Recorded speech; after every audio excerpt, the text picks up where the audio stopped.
ओम शांति।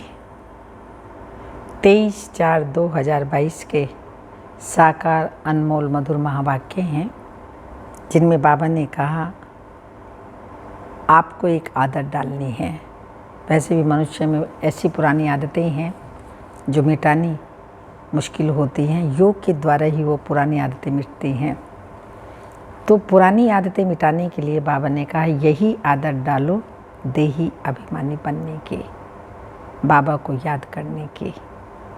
साथ साथ बाबा ने कहा तुम ये ज्ञान अमृत रोज पीते हो, किस लिए पीते हो ज्ञान अमृत?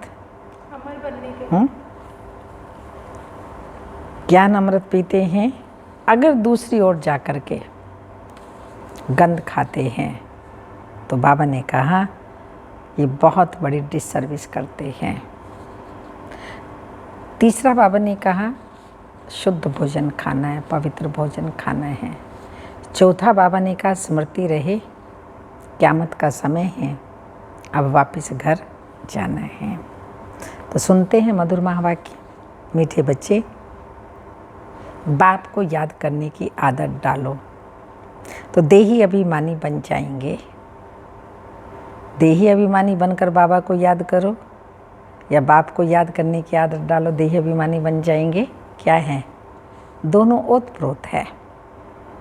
नशा व खुशी कायम रहेगी और चलन सुधरती जाएगी। इस आदत से ये फायदे होंगे। क्वेश्चन है ज्ञान अमृत पीते हुए भी कई बच्चे ट्रेटर बन जाते हैं, कैसे? आंसर, जो एक और ज्ञान अमृत पीते दूसरी ओर जाकर गंद करते, अर्थात आसुरी चलन चल डिससर्विस करते, ईश्वर के बच्चे बनकर अपनी चलन सुधारते नहीं, आपस में मायावी बातें करते, एक दो को दुखी करते, वह हैं ट्रेटर।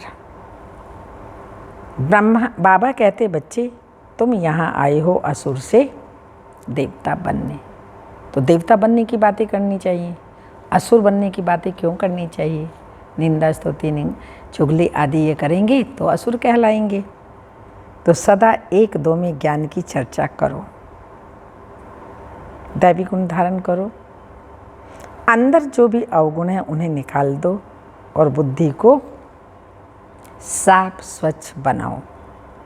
ये बाबा कहते हैं गीत तकदीर जगाकर आई हूँ। बच्चों ने गीत सुना और बच्चों ने ही गाया।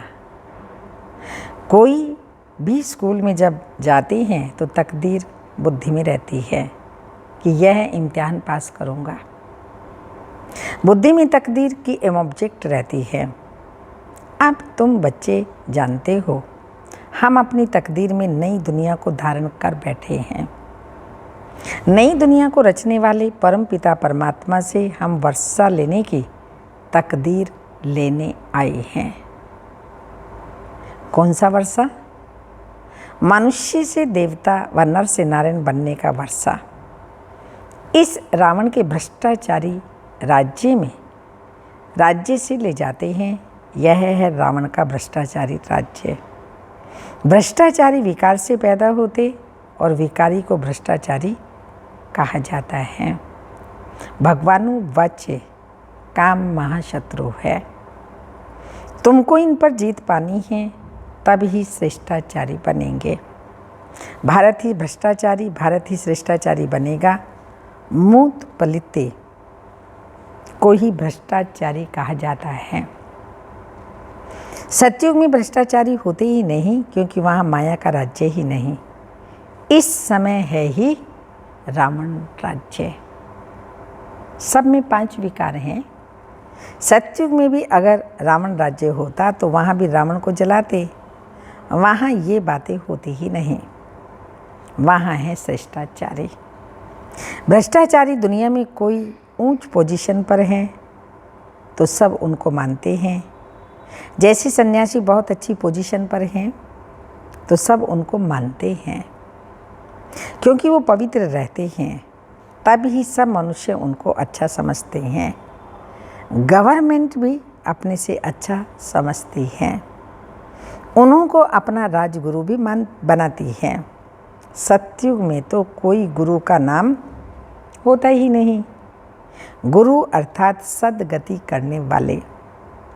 शास्त्रों में तो कहानियाँ बना दी हैं। राजा जनक ने उन्हें जेल में डाल दिया, जिनमें ब्रह्म ज्ञान राजयोग का ज्ञान नहीं था।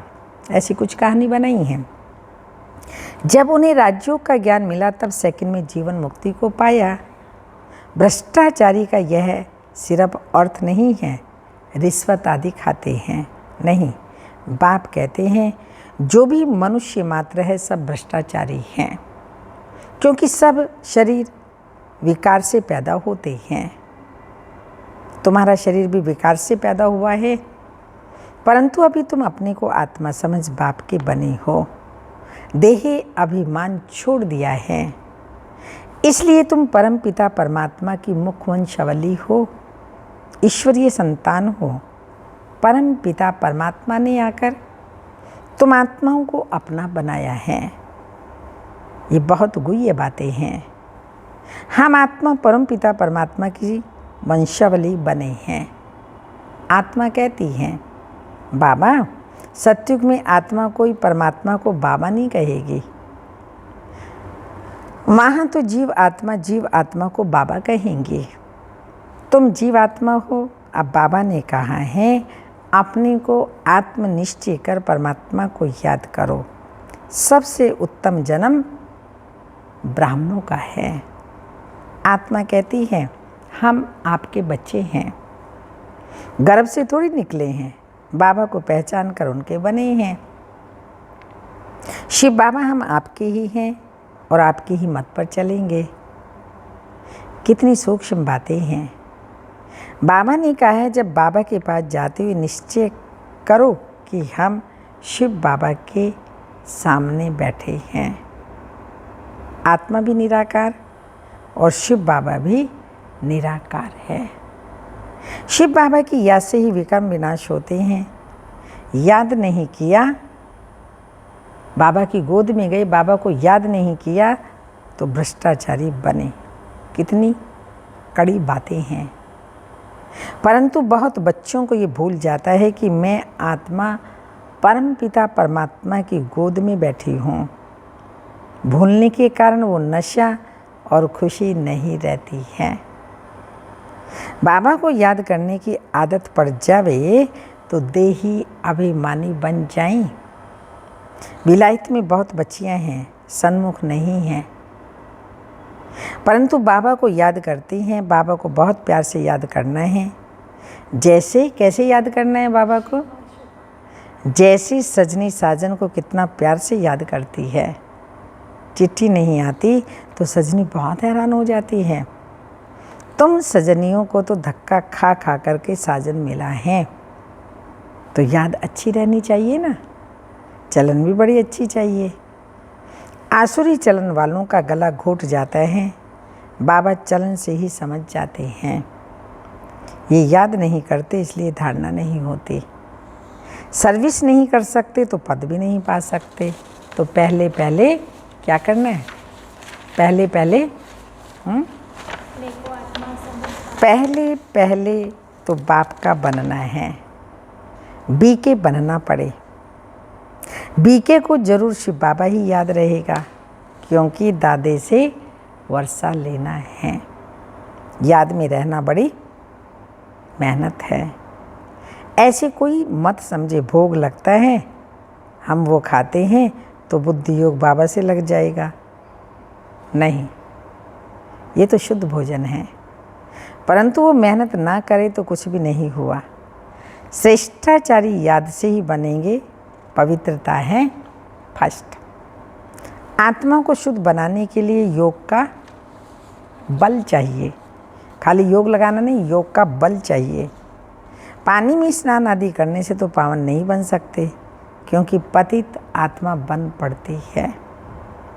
ऐसे थोड़ी कहेंगे जेवर झूठा है तो सोना सच्चा है। वो लोग समझते हैं आत्मा शुद्ध है, शरीर झूठा है, उनको हम साफ करते हैं, परंतु नहीं। आत्मा अगर शुद्ध होती तो शरीर भी शुद्ध होता। यहाँ की एक भी श्रेष्ठ यहाँ एक भी श्रेष्ठ नहीं है। सतयुग में ऐसे नहीं कहेंगे, वह तो संपूर्ण निर्विकारी हैं। चोला विकारी हो तो आत्मा फिर पवित्र कैसे बन सकती है? सोना पवित्र है और जेवर झूठे बने, ये कैसे हो सकता है? ये अच्छी तरह समझाना है। इस समय कोई भी श्रेष्ठाचारी नहीं है। बाप को भी नहीं जानते तो पवित्र भी नहीं है। तुम बच्चे जानते हो, गरीब ही क्या करते हैं? गरीब ही गुप्त पुरुषार्थ करके राज्य भाग्य लेते हैं। बाकी तो सबका विनाश होना है। ये ज्ञान है भारत के लिए। बाबा कहते हैं मेरे भक्तों को ये ज्ञान सुनाओ। शिव के पुजारी या देवताओं के पुजारी हों, दूसरे धर्मों में भी बहुत कन्वर्ट हो गए हैं, उनसे भी निकल आएंगे। तो मूल बात यहाँ है पवित्रता की। तब तो पवित्र मनुष्य उनको अपना गुरु बनाए माथा टेकते हैं। परमात्मा तो एवर पवित्र है, उनको संपूर्ण निर्विकारी भी नहीं कह सकते। परमात्मा की महिमा अलग है। कौन सी परमात्मा की महिमा? ज्ञान का सागर, सुख का सागर, शांति का सागर। वो सागर है और देवताएं लिमिटेड 16 कला संपूर्ण ये महिमा गाते हैं ना। देवताओं की महिमा अलग गाई जाती है। संपूर्ण निर्विकारी, उनको फिर विकारी जरूर बनना है। ये बातें बुद्धि में धारण कर फिर औरों को समझाना है। यादव कौरव आदि आदि यथा राजा रानी तथा प्रजा सब ने विनाश को पाया है। बाकी जय जयकार पांडव सेना की हुई। वह गुप्त शास्त्रों में देखा है, पांडव पहाड़ों पर गल गए, प्रलय हुई। प्रलय का हिसाब निकाल दिया, परंतु प्रलय तो होती ही नहीं। गीता का भगवान कहते हैं मैं धर्म की स्थापना कराता हूँ, पतित दुनिया का विनाश, इसलिए पतित दुनिया में आया हूँ। पावन राज्य बनाने, राजयोग सिखाने आया हूँ। ये जो प्रदर्शनी होती है उसमें राजयोग भी सिखाया जाता है। तुम्हारा सारा मदार है समझाने पर। बाबा ने कहा था ये चित्र बनाओ कि कैसे हम राजयोग में रहते हैं। ऊपर में शिव बाबा का चित्र हो, हम शिव बाबा की याद में बैठे हैं, उनकी मत पर चलते हैं। वह है श्री श्री रुद्र जो हमको श्रेष्ठ बनाते हैं। श्री श्री का टाइटल वास्तव में उनका है।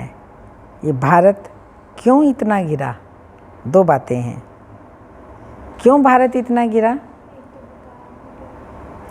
एक तो ईश्वर को सर्वव्यापी समझ बैठे और अपने को ईश्वर समझ बैठे। तो 1 होना चाहिए, 10 होने चाहिए। सर्वव्यापी है तो सब ईश्वर ईश्वर हो गए। इसलिए भारत की गिरती कला एकदम चट खाते में पड़ा आके।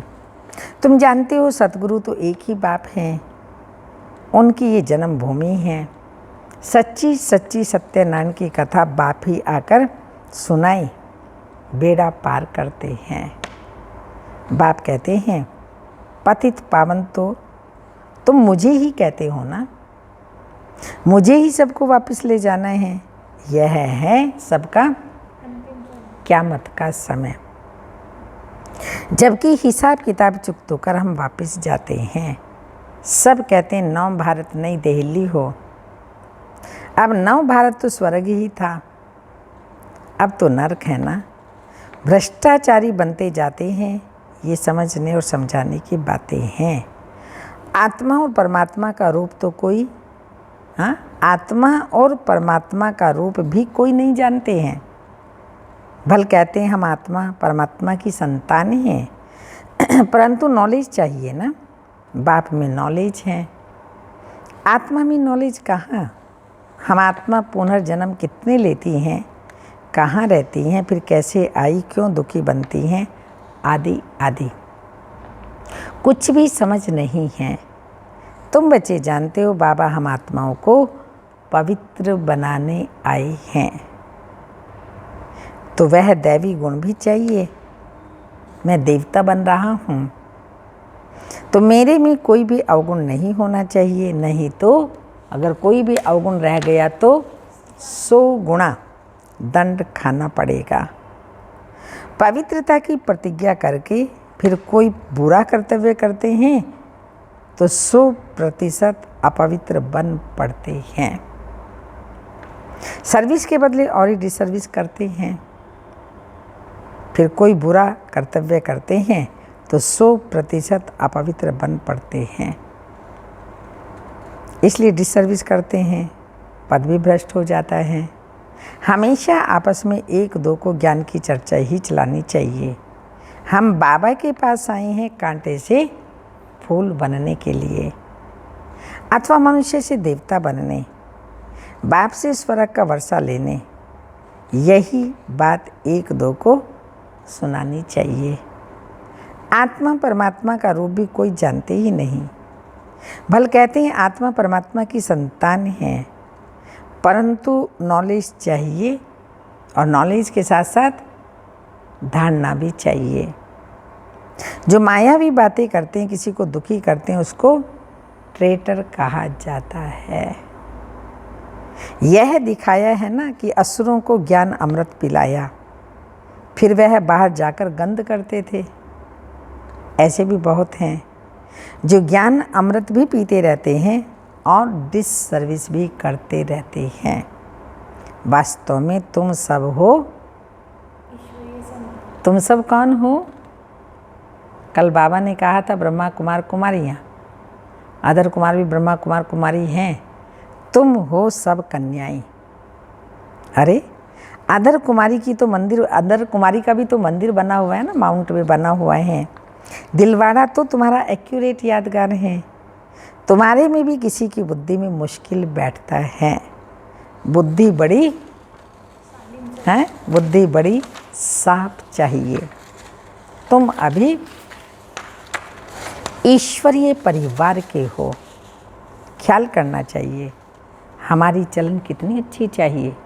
ईश्वर के बच्चे ईश्वर पढ़ाता है और ईश्वर के, तुम ईश्वरीय परिवार के हो तो ख्याल करना चाहिए कि हमारी चलन कितनी अच्छी चाहिए। जो मनुष्य समझे इनको बरोबर श्रीमत मिलती है। यहाँ श्रेष्ठ श्रेष्ठ बने तब वहाँ पद मिले, सतयुग में ऊंचा पद मिले। श्रेष्ठ यहाँ बनना है, गृहस्थ व्यवहार में रहते यह अंतिम जन्म पवित्र रहना है। अच्छा, मीठे मीठे सिक्की लदे बच्चों प्रति माता पिता बाप दादा का याद प्यार। Good morning, diamond morning. रूहानी बाप की रूहानी बच्चों को नमस्ते। हम रूहानी बच्चों की रूहानी माता पिता बाप दादा को याद प्यार, गुड मॉर्निंग, डायमंड मॉर्निंग, ओम नमस्ते। मातेश्वरी जी के अनमोल महावाक्य हैं। यह ईश्वरीय सत्संग कॉमन सत्संग नहीं है।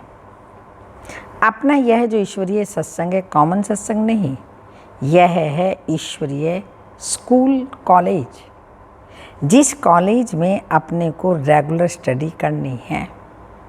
बाकी तो सिर्फ सत्संग करना, थोड़ा समय वहाँ सुना फिर तो जैसा का तैसा ही बन जाता है, क्योंकि वहाँ कोई रेगुलर पढ़ाई नहीं चलती जहाँ से कोई प्रारब्ध बने। इसलिए अपना सत्संग कोई कॉमन सत्संग नहीं है। अपना तो ईश्वरीय कॉलेज है जहाँ परमात्मा बैठ हमें पढ़ाता है और हम उस पढ़ाई को पूरी धारणा कर ऊंच पद को प्राप्त करते हैं। जैसे रोजाना स्कूल में मास्टर पढ़ाई डिग्री देते हैं, वैसे ही यहाँ भी स्वयं परमात्मा गुरु पिता टीचर के रूप में हमको पढ़ाए सर्वोत्तम देवी देवता पद प्राप्त कराते हैं। इसलिए इस स्कूल में ज्वाइंट होना जरूरी है। यहाँ आने वालों को ये नॉलेज समझना जरूरी है। यहाँ पर कौन सी शिक्षा मिलती है, इस शिक्षा को लेने से हमको क्या प्राप्ति होगी। हम तो जान चुके हैं कि हमको खुद परमात्मा आकर डिग्री पास कराते हैं और फिर एक ही जन्म में सारा कोर्स पूरा करना है। तो जो शुरू से लेकर अंत तक इस ज्ञान के कोर्स को पूरा उठाते हैं वह फुल पास होंगे। बाकी जो कोर्स के बीच में आएंगे तो वो इतनी नॉलेज को नहीं उठाएंगे। उन्हों को क्या पता आगे का कोर्स क्या चला, इसलिए यहाँ रेगुलर पढ़ना है। इस नॉलेज को जानने से ही आगे बढ़ेंगे, इसलिए रेगुलर स्टडी करनी है। धारणा के लिए मुख्य सार है, शुद्ध भोजन खाते हुए भी आत्मा को पावन बनाने के लिए याद की मेहनत जरूर करनी है। याद से ही श्रेष्ठाचारी बनना है, विकर्म विनाश करने हैं। सेकंड पॉइंट, इस क़यामत के समय में जबकि घर वापस जाना है तो पुराना सब हिसाब किताब चुकता कर देना है। आपस में ज्ञान की चर्चा करनी है, मायावी बातें नहीं करनी हैं।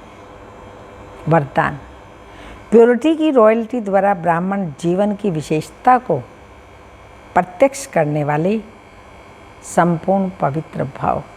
प्योरिटी की रॉयल्टी द्वारा ब्राह्मण जीवन की विशेषता को प्रत्यक्ष करने वाले संपूर्ण पवित्र भाव। प्योरिटी की रॉयल्टी ही ब्राह्मण जीवन की विशेषता है। जैसे कोई रॉयल फैमिली का बच्चा होता है तो उसके चेहरे से, चलन से मालूम पड़ता है कि ये कोई रॉयल कुल का है। ऐसे ब्राह्मण जीवन की परख प्योरिटी की झलक होती है। चलन और चेहरे से प्योरिटी की झलक तब दिखाई देगी जब संकल्प में भी अपवित्रता का नाम निशान ना हो। प्योरिटी अर्थात किसी भी विकार व अशुद्धि का प्रभाव ना हो, तब कहेंगे पवित्र। स्लोगन, होली हंस वह है जो व्यर्थ को समर्थ में परिवर्तन कर दे। होली हंस वह है जो व्यर्थ को समर्थ में परिवर्तन कर दे।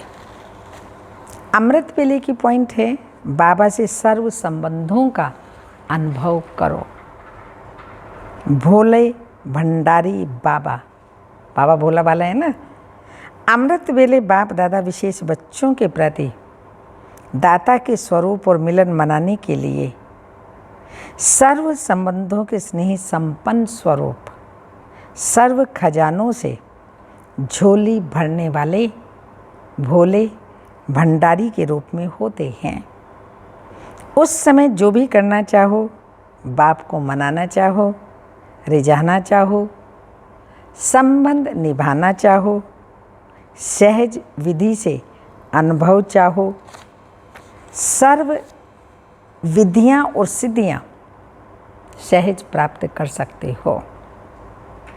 प्राप्ति के भंडारे देने वाला दाता सहज ही प्राप्त हो सकता है। सर्व गुणों की खाने, सर्व शक्तियों की खाने बच्चों के लिए खुली हैं। अमृत वेले आप जो बाबा से लेना चाहो, जो बाबा को खुशी दिलाना चाहो, रिझाना चाहो, उनसे मनवाना चाहें, सब कर सकते हैं।